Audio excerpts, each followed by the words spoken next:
నమస్తే, welcome to Telugu రాజ్యం. ఈరోజు మనతో పాటు ఉన్నారు సీనియర్ అనలిస్ట్ అలానే సోషల్ యాక్టివిస్ట్ కృష్ణకుమారి గారు. వారితో మాట్లాడేద్దాం. మేడం నమస్తే. మేడం, సోనం వాంగ్చుక్ గారు ఆయన నిరాహార దీక్ష చేపట్టి ఈ రోజుకి 18వ రోజు కావస్తుంది. సో ఆయన చాలా వీక్ అయిపోయారు. దాదాపు 9 కేజీల వరకు బరువు తగ్గిపోయారు. షుగర్ లెవెల్స్ డౌన్ అవుతున్నాయి. ఇంకా ఏం జరుగుతుందో తెలియని పరిస్థితి అయితే ఉంది. ఇంకొక 2 రోజుల్లో ఏదైనా జరగవచ్చు అనే ఒక ఇండికేషన్స్ అయితే కనిపిస్తున్నాయని డాక్టర్లు చెప్తున్నారు. అంటే దానికి సంబంధించి కోర్టులో కూడా ఒక పిటిషన్ వేయటం జరిగింది. సో ఇదే మాట అన్నారు. సో ప్రభుత్వం తక్షణమే ప్రతినిధులు పంపించాలి, ఏదో ఒకటి ఆయన్ని ఫోర్స్ఫుల్గా అయినా ఫీడ్ చేయాలనే ఒక వాదన వినిపిస్తుంది. సో ఆయన ఇంత బలంగా నిలబడటానికి ఏంటి కారణాలు ఏంటంటారు? ఇవాళ దేశంలో ఉన్న పరిస్థితులు ఆయన్ని ఆ విధంగా పురికొల్పినాయి. ఇప్పుడు సోనం గారు చేస్తుంటే పట్టి పట్టనున్న మీడియా ప్రభుత్వము ఆ రోజు అన్నా హజారే చేసిన రోజున వాతావరణం ఎలా ఉంది, ఇవాళ వాతావరణం ఎలా ఉంది అని మనం బేరీ చేసుకుని చూసుకుంటే చాలా వ్యత్యాసం కనిపిస్తుంది. ఈ వ్యత్యాసానికి ఉన్న కారణం ఏంటి అని చూసుకుంటే ఆవేళ మీడియా స్వతంత్ర మీడియా ఉంది దేశంలో. ఇవాళ మొత్తం గోధి మీడియా అయిపోయింది. అన్ని మెయిన్ స్ట్రీమ్ ఛానల్స్ కావచ్చు, టాప్ యూట్యూబర్స్ కావచ్చు, మొత్తం ఒక రకంగా ఈ ప్రభుత్వానికి ప్రభుత్వం కొనేసుకుంది. అంటే ఎవరు కొనుక్కున్నారు? ప్రభుత్వం అంటే దేశం కొనుక్కోలే. ఈ మోడీ చేత పైకి లేస్తున్న వ్యాపారవేత్తలు కొనుక్కున్నారు. ఓకే, అదానికి కొన్ని, అంబానీకి కొన్ని మీడియా సంస్థలను వాళ్ళు సొంతం చేసుకున్న తర్వాత వాళ్ళు ఎందుకు ప్రభుత్వానికి వ్యతిరేకమైన గొంతుకు వినిపిస్తారు? ఈ ప్రభుత్వం ఉంటే వాళ్ళకు ఉపయోగం. వాళ్ళు ఆడిందాట పాడింది పాటగా ఉంది వాళ్ళ ఆ కార్పొరేట్లకి. అందుకోసం అని చెప్పి వాళ్ళు వ్యతిరేకంగా ఏమీ చెప్పట్లేదు. మరి మీడియా ఇలా ఉంటే అప్పుడు మీడియా క్షణానికి అప్డేట్స్ ఇచ్చింది.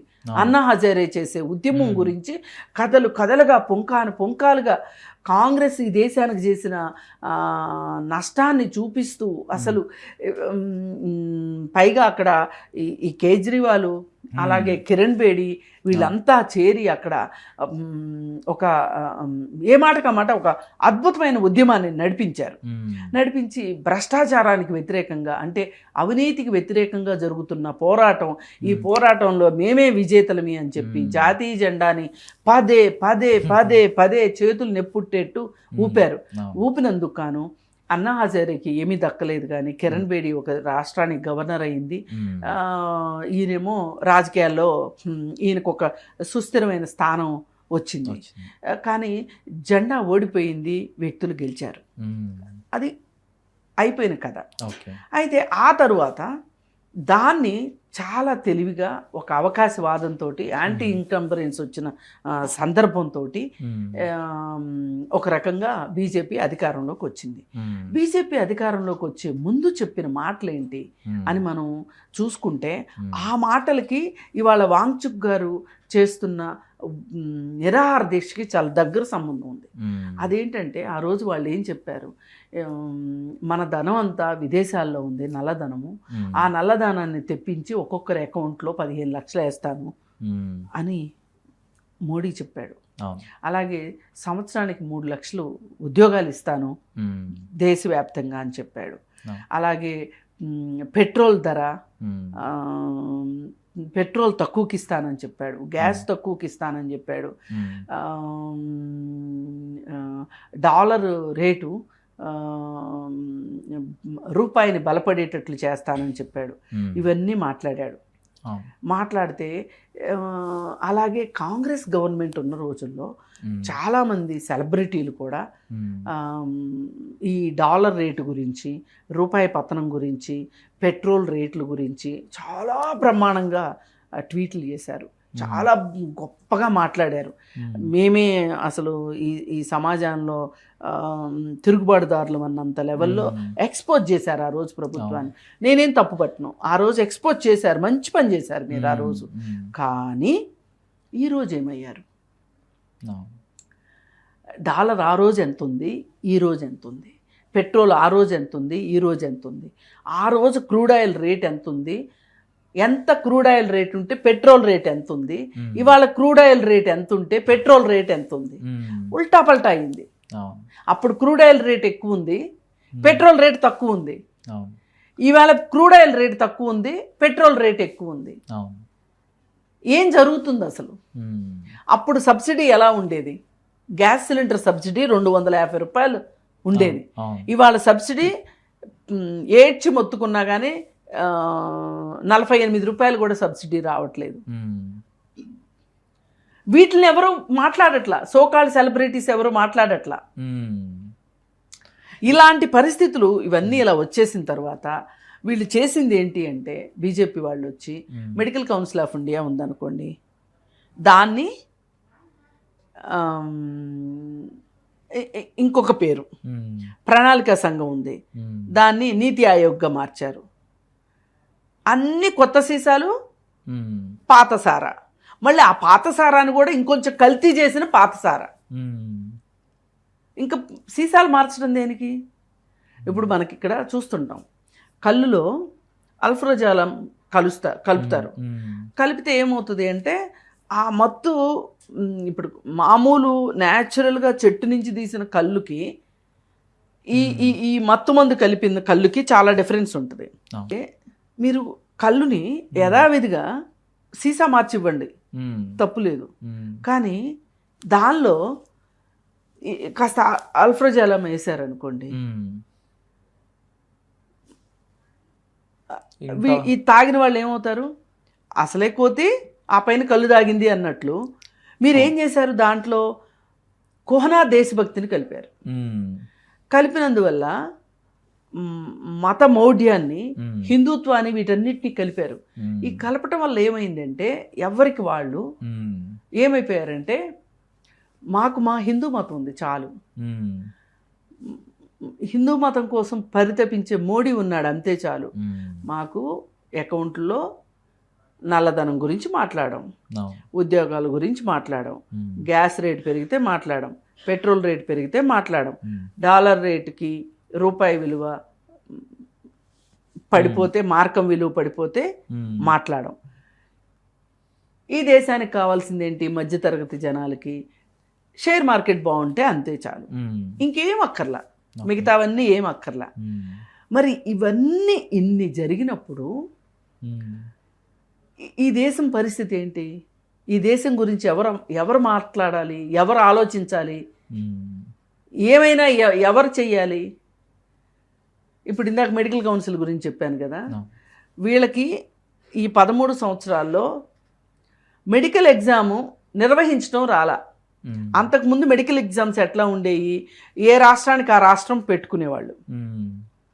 ఇప్పుడు మీరు నీట్ అని తీసుకొచ్చారు. ఈ నీట్ని చాలామంది వ్యతిరేకించారు. మీరు మోటుగా రుద్దుతున్నారు అందరి మీద. పోని నీటే పెట్టారు కాదను, సరిగా నిర్వహించవచ్చు కదా. నీట్ పేపర్ ఎందుకు లీక్ అవుతుంది? మీరేం చెప్పారు? ఈ దేశంలో కుంభకోణాలు అని మాట్లాడారు. మళ్ళీ ఇప్పుడు అవే కుంభకోణాలు కదా. మరి అందుకే ప్రశ్నించే వాళ్ళు తయారయ్యారు. ఇలా ఎవరైనా ప్రశ్నిస్తే వాళ్ళని మామూలు రాజకీయ నాయకులు మాట్లాడేది ఒక ఎత్తు అయితే, సాక్షాత్తు సుప్రీంకోర్టు జడ్జి కాక్రోజులు అనే మాటను తీసుకుని వచ్చాడు. ఈ కాక్రోజులు అనే మాట ఈ రోజుది కాదంట, ఈయనేదో కొత్తగా అనటం కాదంట. హిట్లర్ కూడా కాక్రోజులు అనేవాడంట తనకు ఎదురు మాట్లాడిన వాళ్ళని. అందుకే దాన్నే వీళ్ళు ఆదర్శంగా తీసుకుని కాక్రోజులు అన్నారు. కాక్రోజులు అన్నప్పుడు మరి వాళ్ళు వచ్చారు. అసలు జస్ట్ 4 రోజుల్లో ఎన్ని కోట్లు వచ్చేసినాయి కదా వాళ్ళకి ఫాలోవర్స్ వచ్చేసారు. అది ఒక రాజకీయ పార్టీగా రూపుదిద్దుకుంటే కూడా వీళ్ళందరూ పనిచేసేలాగా ఏదో వచ్చిపోయే వాళ్ళలాగా కాకుండా సీరియస్ మనుషులు వచ్చేలాంటి వాతావరణం వచ్చింది వాళ్ళ. వస్తే దీనికి ఎంతో కొంత టెన్షన్ మొదలైంది అధికార పార్టీలో. టెన్షన్ మొదలయ్యి ఒక ఆయన అరుస్తుంటాడు కదా, ఆయన పేరేదో ఉంది, నేషన్ వాంట్స్ అని, అర్నబ్ గోస్వామి ఏమన్నాడంటే, అసలు మీ నాయకుడు ఇక్కడే ఉండడు, ఏంటి మీరు మాట్లాడేది, ఏంటి మీరు చేసేదని మాట్లాడాడు ఎద్దేవాగా. మాట్లాడితే సరే వస్తున్నా ఉండు అని చెప్పి అభిషేక్ దుబ్కే వచ్చాడు ఇండియా. వచ్చిన తర్వాత ఫస్టే వాళ్ళు మొదలెట్టిందే మాట్లాడిందే నీటి పేపర్ల గురించి. ఎందుకు నీటి పేపర్ లీక్ వల్ల 20 మంది చనిపోయారని వాళ్ళు మాట్లాడారు. మాట్లాడి వాళ్ళు ఒకటే అడిగారు, ఈ 3 సంవత్సరాల నుంచి పేపర్ లీక్ అవుతుంది, దీనికి కారణము ఎడ్యుకేషన్ మినిస్టర్ అవునా కాదా, అందుకని అతను రిజైన్ చేయాలి అని చెప్పాడు. అడిగారు వాళ్ళు, డిమాండ్ చేశారు, ప్రొటెస్ట్ చేశారు. అక్కడ జంతర్ మంతర్ అంతా నిండిపోతే అసలు గోధి మీడియా ఏమని ప్రచారం చేసిందంటే 2-3 వేల మంది కూడా లేరు అని చెప్పి మాట్లాడింది. సరే అది అయిపోయింది. వాళ్ళు ఒక డెడ్ లైన్ పెట్టారు, అతను రిజైన్ చేస్తాడా చేయడా అని చెప్పి. ఆ డెడ్ లైన్ అయిపోయింది. వాళ్ళు జంతర్ మంతర్ దగ్గర నిరసన దీక్షలు చేయటం మొదలెట్టారు. సరే ఇదంతా చూసిన తర్వాత ఈయనకి సోనమ్ గారికి ఏమనిపించిందంటే, అరే అంతా చూస్తే యూత్ పిల్లలు, వీళ్ళల్లో ఒక్కళ్ళైనా పెద్దవాళ్ళు లేరు వీళ్ళకి మద్దతు ఇచ్చేవాళ్ళు, అంటే ఓపెన్గా బయటకు వచ్చి అందరూ సోషల్ మీడియాలో పెడుతున్నారు, ట్వీట్లు పెడుతున్నారు, పోస్టులు పెడుతున్నారు. కానీ ఎవరైనా ఒక పెద్ద ఫిగర్ వస్తే వీళ్ళకి అండగా ఉంటే ప్రభుత్వం దిగొస్తుంది అనే ఉద్దేశంతో సోనమ్ గారు వచ్చాడు. ఆయన ఏమన్నా మామూలు మనిషా? ఆయన ఈ దేశం కోసం ఏం చేశాడు? ఇది మీ వీడియో ఒకటి చూసా నేను, దానిలో సైనికుల కోసం సోలార్ అలాగే లడక్ వాళ్ళ కోసం, లడక్ ప్రాంతంలో రైతుల కోసం ఇట్లాంటివన్నీ చేసిన అతను చాలా విద్యా సంస్కరణలు తీసుకొచ్చాడు.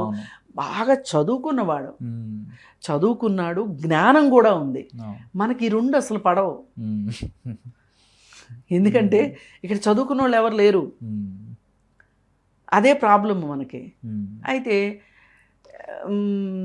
ఇట్లాంటి వాళ్ళ మాట వింటే మన నెత్తిన ఎక్కడ ఎక్కి డ్యాన్స్ వేస్తారో అనే భయంతో వీళ్ళు ఇట్లాంటి వాళ్ళని అసలు దగ్గరకు రానివ్వరు. ఈరోజు ఆయన 18 రోజులుగా చేస్తుంటే ప్రభుత్వానికి చేమ కుట్టినట్లేదు. పైగా ఇదే సమయంలో వాళ్ళకి ఇంకొక ఇబ్బంది వచ్చింది పాపం ప్రభుత్వానికి. ఏంటంటే అయోధ్య రామాలయంలో నిధుల దోపిడీ గురించి, అన్యాక్రాంతం గురించి, అలాగే ఇంకొక గుడి అది కూడా ఏదో వచ్చింది, కేదార్నాథ్ టెంపుల్, బద్రీనాథ్ కేదార్నాథ్ 2 టెంపుల్స్ లోనూ డబ్బులు అన్యాక్రాంతం అవుతున్నాయని వచ్చింది. అసలు ఈ 2 బయటకు వచ్చినాయి, కానీ ప్రతి గుడిలోనూ జరిగేది ఇదే భాగవతం. అయితే ఈ పరిస్థితులను అడ్రస్ చేయలేక మోడీ విదేశాలు పారిపోయాడు. ఈ పరిస్థితులు చక్కబడే వరకు ఇండియా రాడు. వాళ్ళు అందుకే అసలు బయటకు వచ్చి మాట్లాడలేకపోతున్నారు. ఇప్పుడు వీళ్ళ గురించి ఒక స్టేట్మెంట్ లేదు, సోనమ్ గురించి. అసలు మీకు ఎట్లా, ఇప్పుడు ఆయన డిమాండ్ ఏమన్నా మరీ దారుణమైన డిమాండా, అంటే అవ్వని డిమాండా అదేమన్నా? ఇప్పుడు మీరు చెప్పినట్టు ప్రతి అకౌంట్లోనూ 15 లక్షలు వేసేంత పెద్ద డిమాండ్ అయితే కాదుగా. ఒక మంత్రి రాజీనామా చేస్తే మీకు వచ్చే మీ కిరీటాలు ఏమైనా ఊడి కింద పడిపోతాయా? ఒక అకౌంటబిలిటీ వస్తుంది. ఒక చేయడానికి భయపడతారు, మనం సమర్థవంతంగా నిర్వహించాలి మన బాధ్యత అనే భయభక్తులు ఏర్పడతాయి. అది లేకుండా ఒక్క మినిస్టరు రాజీనామా చేయటాన్ని మీరు తట్టుకోలేకపోతున్నారు. ఇప్పుడు ఆ మంత్రి రాజీనామా చేసిన తర్వాత నన్ను రాజీనామా చేయమంటారేమో అవును అనే ఒక భయం వీళ్ళని వెంటాడుతుంది. ఎంతోమంది ఈ దేశంలో కేంద్ర మంత్రులు రాజీనామాలు చేశారు, రాష్ట్రంలో రాజీనామాలు చేశారు. ఒక తప్పు జరిగిన సందర్భంలో లాల్ బహదూర్ శాస్త్రి గారే ఏదో ఒక చిన్న ఆరోపణ వచ్చిందని ఆయన రాజీనామా చేశారు నాడు. ఎక్కడో ఒక చిన్న రైల్వే యాక్సిడెంట్ జరిగినందుకు రాజీనామా చేశాడండి. అట్లా చాలా మంది చేశారండి. ఇక్కడ దురదృష్టం ఏంటి అంటే ఒక్కడు చేస్తే చాలా మంది చేయాల్సి వస్తారు. ఇప్పుడు రెజ్లర్స్ కోసం ఆ బ్రిజ్భూషణ్ని రాజీనామా చేయించగలిగారా? చేయించలేకపోయారు కదా. అక్కడ ఒక మహిళ ఆత్మగౌరవం, పైగా వాళ్ళేమి వాళ్ళు ఈ దేశానికి ఎన్నో పథకాలు తీసుకొచ్చిన వాళ్ళు ఒక మాట అడిగారు, అతనితోటి మేము ఇబ్బంది పడుతున్నాము, అతన్ని తీసేయండి అని అడిగారు. ఒక చిన్న పోస్ట్ అండి అది, ఒక చిన్న దాన్ని ఏమంటారు, రెజ్లింగ్ అసోసియేషన్ ప్రెసిడెంట్ తీసేయటానికే ఇష్టపడని వీళ్ళు ఒక కేంద్ర మంత్రిని తొలగిస్తారు అని అనుకోవటం నిజంగా.